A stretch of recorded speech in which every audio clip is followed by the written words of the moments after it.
President Cyril Ramaphosa and other world leaders participated in the Peace Summit in Cairo in Egypt. Now, the aim of the summit was to discuss the current conflict between Israel and Hamas that led to many people being killed.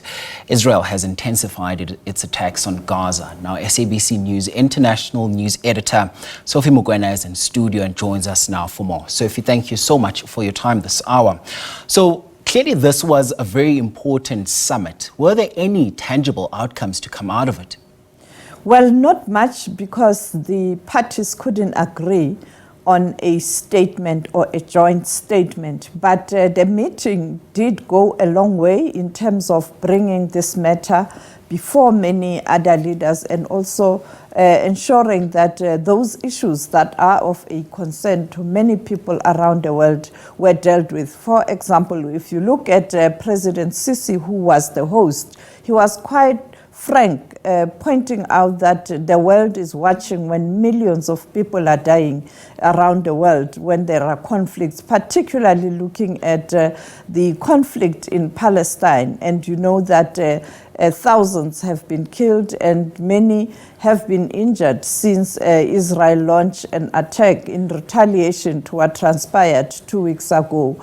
And we see this intensifying. Last night in particular, there were attacks, including the West Bank, where the Israelis said they were not aiming at West Bank, but rather Gaza, because that's where Hamas is.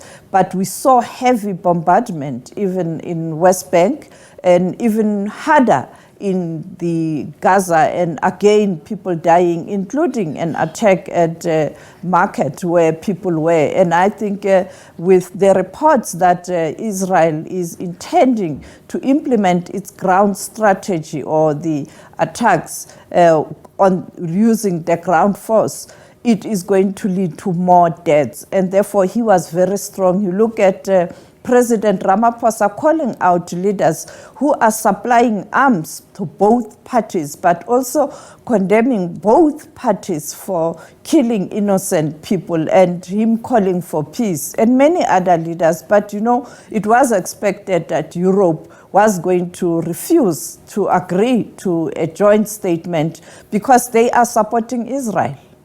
And indeed, Sophie, I think I'm going to turn sharp focus now to the attendance register itself. I must say it was quite an impressive attendance register there, having followed the summit as well. There was Europe and the Middle East, but the global powerhouse, America, was absent. Does this at all mean maybe some of these efforts to promote peace and stability are likely to regress or progress? Your assessment is correct. You had mainly countries from the South and Europe, of course.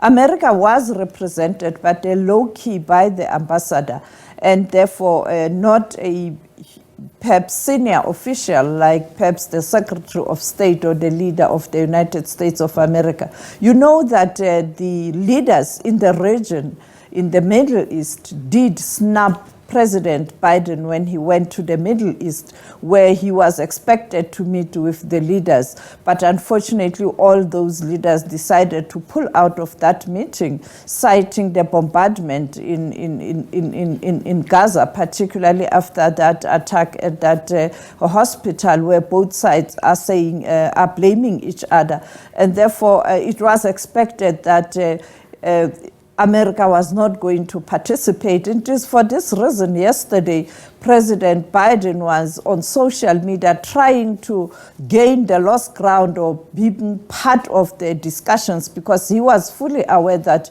the focus is on that summit and him sending different messages. But the question is he doing enough to ensure that this bombardment stops? No, not at all. We saw the United States of America using its veto power this week when countries were calling for a resolution, particularly aimed at ensuring that there was humanitarian assistance to Palestine and in Gaza in particular for women and children who are suffering.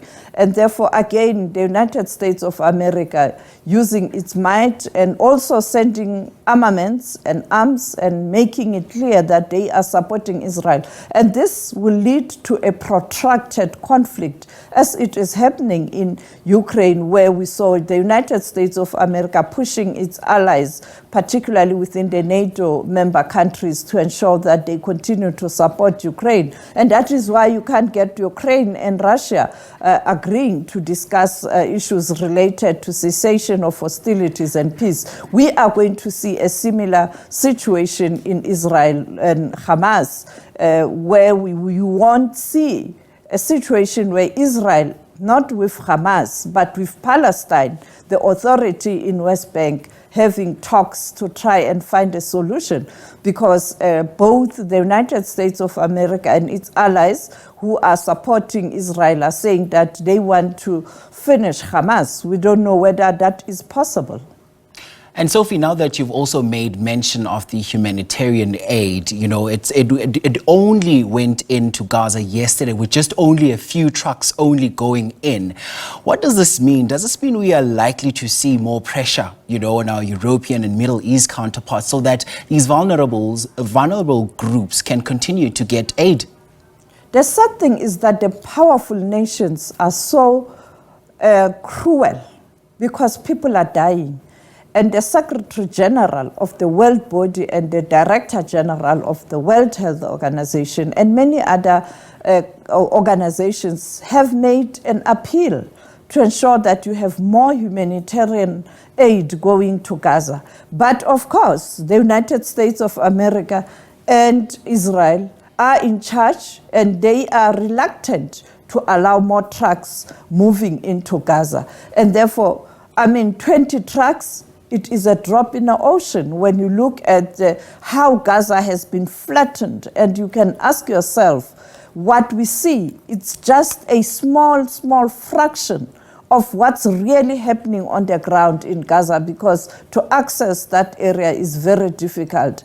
And therefore people are dying of hunger, dying of diseases, dying of injuries because they can't be assisted.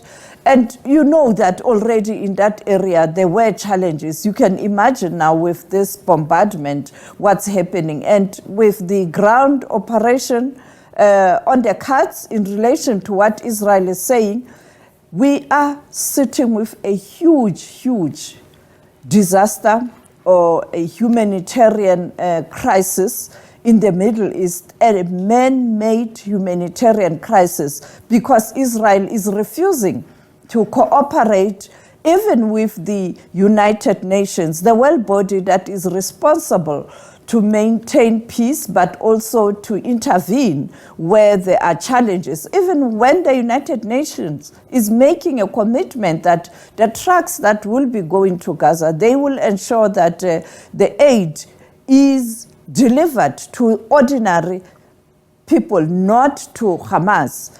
Unfortunately, Israel is reluctant. And with bombardment, you are creating even a serious problem for infrastructure. How will those trucks move around? And also the security of people who are supposed to distribute the aid. All right, that is SABC News international editor Sophie Mokoena on that story for us. Thanks very much indeed for that.